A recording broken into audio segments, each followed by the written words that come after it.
Có lần tôi đã khóc vì không có giày để chơi bóng cùng bạn bè, nhưng khi tôi nhìn thấy một người đàn ông không có chân, tôi đã biết mình rất giàu.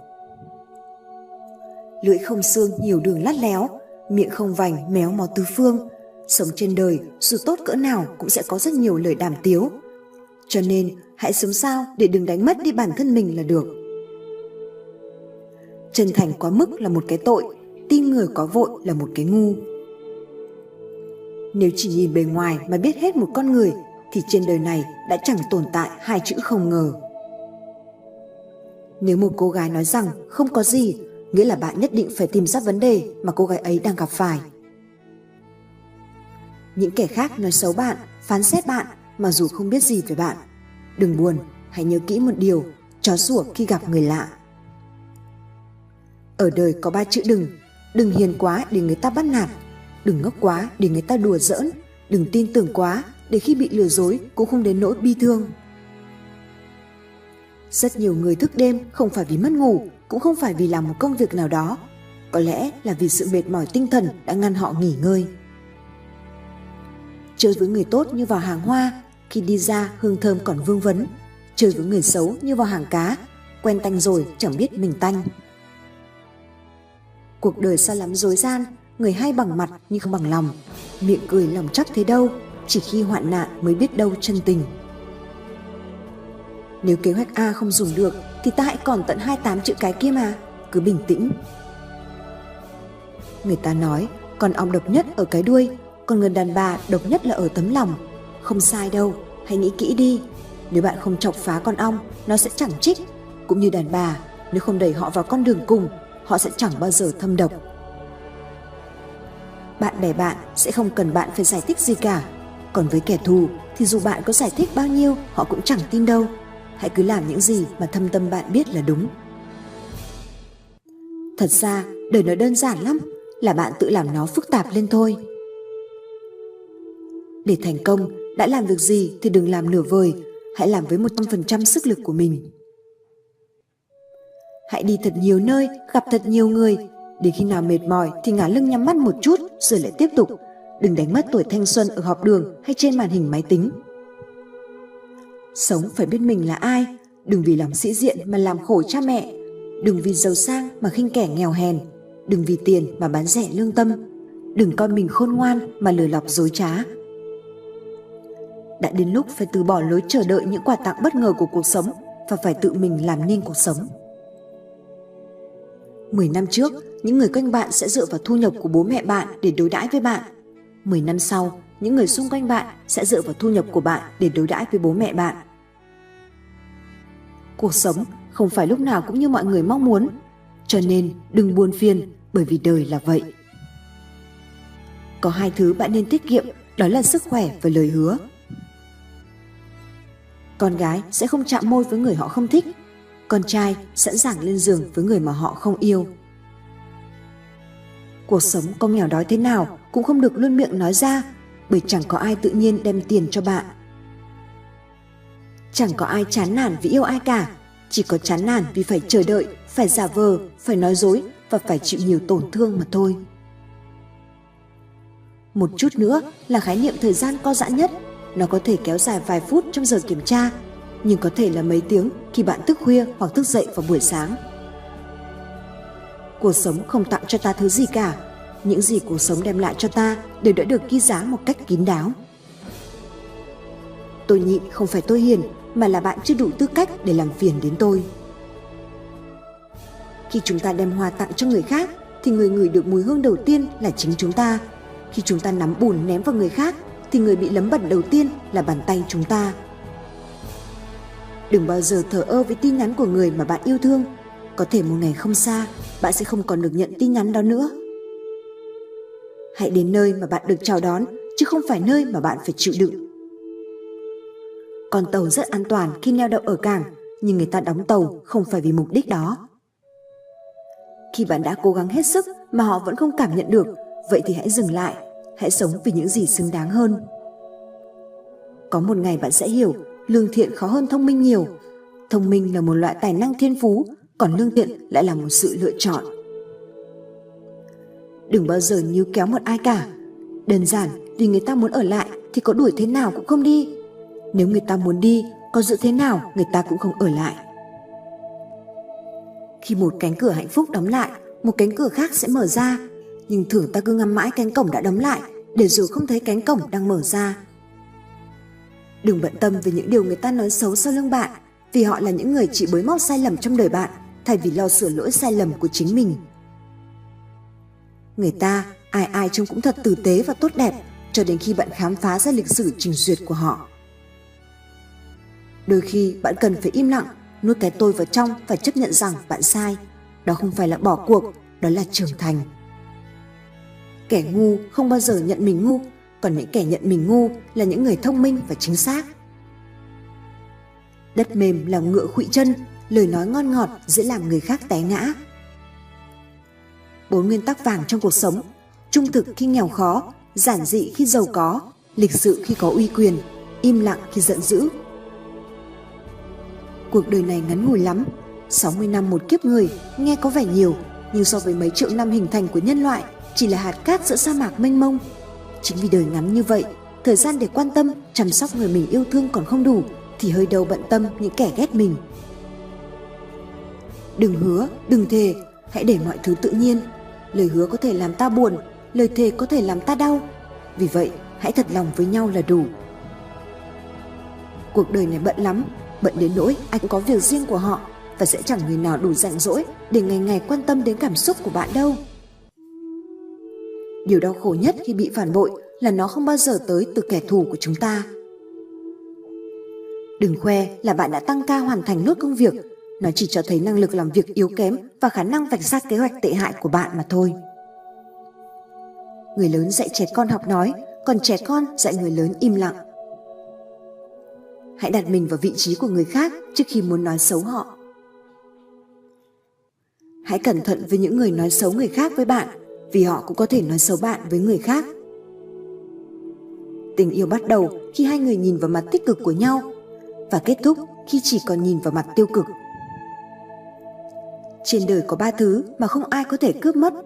1 là thức ăn đã vào dạ dày, 2 là mơ ước trong lòng, 3 là kiến thức đã học ở trong đầu.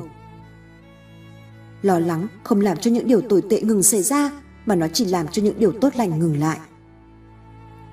Thiên đường chính ở trong ta, địa ngục cũng là do tự lòng ta mà có. Ở đời, quan trọng là tìm thứ hợp với mình, chứ đừng nên tìm thứ đẹp. Đẹp mà không hợp thì cũng vô nghĩa. Nếu có thể hợp với mình, tự khắc đã là đẹp. Khi chúng ta mong ước cuộc đời không nghịch cảnh, hãy nhớ rằng cây rồi trở nên mạnh mẽ trong gió ngược và kim cương hình thành dưới áp lực. Hãy sợ con dê húc về phía trước, con ngựa đá phía sau, còn kẻ ngu thì phải đề phòng tứ phía. Trong cuộc sống, bạn sẽ không bao giờ tránh khỏi thất bại.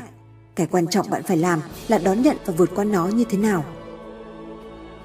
Lần đầu lập nghiệp cũng giống như mối tình đầu vậy, tuy thất bại nhưng vô cùng thấm thía. Sức mạnh không đến từ sự chiến thắng, khó khăn mới làm bạn mạnh mẽ hơn. Khi bạn trải qua những thử thách và quyết định không đầu hàng, đó chính là sức mạnh.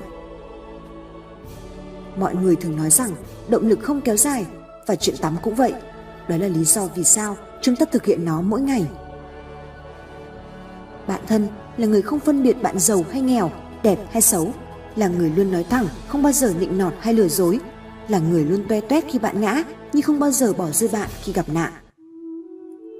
Bị người khác nói xấu chứng tỏ bạn có sức ảnh hưởng. Cuộc đời chỉ có một, vì thế hãy làm những gì khiến bạn hạnh phúc và ở bên người khiến bạn luôn mỉm cười. Nếu như bạn mong đợi người đời sẽ tử tế với bạn chỉ vì bạn tử tế với họ, thì cũng giống như việc bạn trông chờ một con sư tử không ăn thịt mình chỉ vì mình không ăn thịt nó. Cuộc sống vốn dĩ không công bằng, hãy học cách thích ứng đi. Đôi khi không phải là một người đã thay đổi, chỉ là mặt nạ của họ đã rơi xuống mà thôi. Cuộc sống vẫn vậy, nếu nó lấy đi thứ gì của bạn thì thế nào nó cũng bù lại cho bạn thứ khác. Chỉ có điều là bạn có chịu đi tìm hay không thôi. Nếu bạn luôn buồn phiền, hãy dùng hy vọng để chữa trị. Hạnh phúc lớn nhất của nhân loại chính là biết hy vọng. Đừng bao giờ hối tiếc những gì đã xảy ra trong quá khứ, vì thời điểm ấy đó chính xác là những gì bạn muốn. Lo lắng chính là điều vô bổ nhất trên đời. Nó giống như việc bạn cầm một chiếc ô và chạy vòng vòng đợi trời mưa xuống. Đừng nhầm lẫn tính cách tôi và thái độ tôi. Tính cách của tôi nói lên con người tôi, còn thái độ của tôi tùy thuộc vào con người bạn. Đừng bao giờ giao bí mật của bạn cho một ai, bởi vì tự bạn không còn giữ được thì còn trông mong vào ai kia chứ. Giống như hoa dại, hãy học cách sinh tồn trong mọi hoàn cảnh khắc nghiệt nhất, ngay cả khi người đời cho rằng bạn không thể.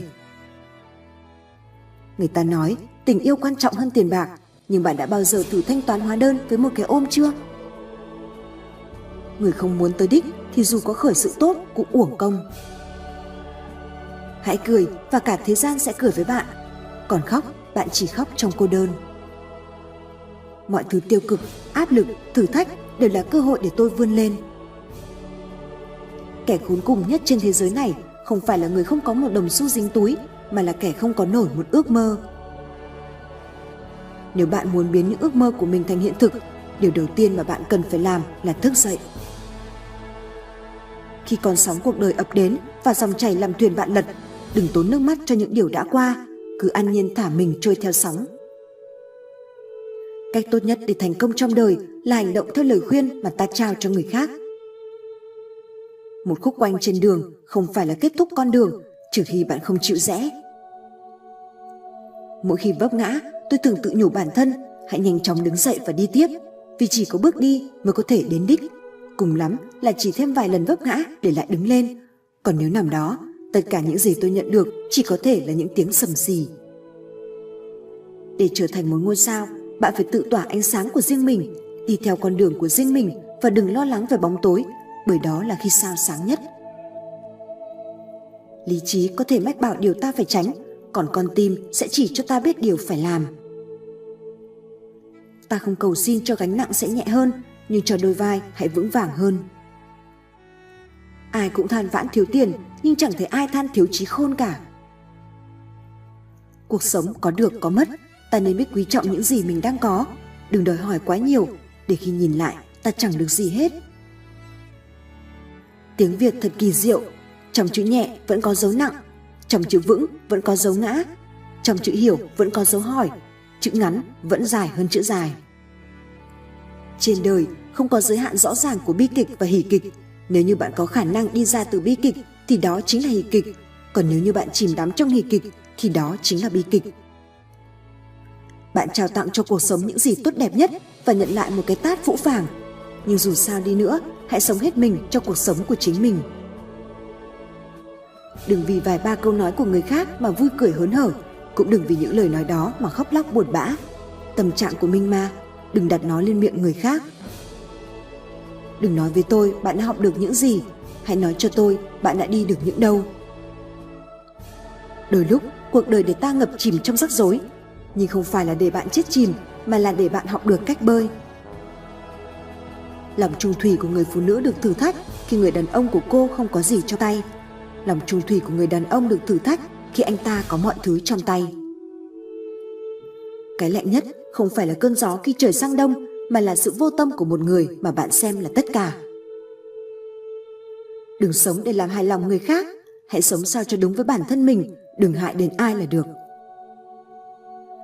Khi mọi thứ trở nên tồi tệ, chỉ một vài người luôn đứng bên bạn mà không hề do dự, đó chính là gia đình. Khi một người cố tình làm bạn đau hết lần này đến lần khác, hãy tha thứ cho họ, nhưng đừng bao giờ đặt niềm tin vào đó nữa. Không phải cứ bạn thân mới là tri kỷ. Tri kỷ đôi khi chỉ là một người cả năm không gặp đến một lần, nhưng trong mỗi buồn vui của cuộc đời, bạn luôn tin cậy chia sẻ với người đó đầu tiên. Muốn dứt khoát một chuyện gì đó, cách tốt nhất là im lặng và đừng mềm lòng. Sự lợi hại thực sự không phải là bạn quen biết bao nhiêu người, mà là vào lúc bạn gặp hoạn nạn, có bao nhiêu người quen biết bạn. Không phải tất cả những người cười với ta đều là bạn, cũng không phải tất cả những người làm ta bực mình đều là kẻ thù. Sợ lắm những kẻ bề ngoài thơn thớt nói cười, bên trong nham hiểm giết người không dao. Người ta dễ hoài nghi về những thành công mà bạn có được, thậm chí còn chẳng nhớ đến chúng. Nhưng chỉ cần bạn thất bại hoặc sai phạm một lần thôi, họ có thể cười nhạo và ghi nhớ chúng suốt đời. Cuộc đời chính là như thế. Theo đuổi đam mê và thực hiện chúng, Đó là bước đầu tiên của người thành công. Chúc bạn thành công.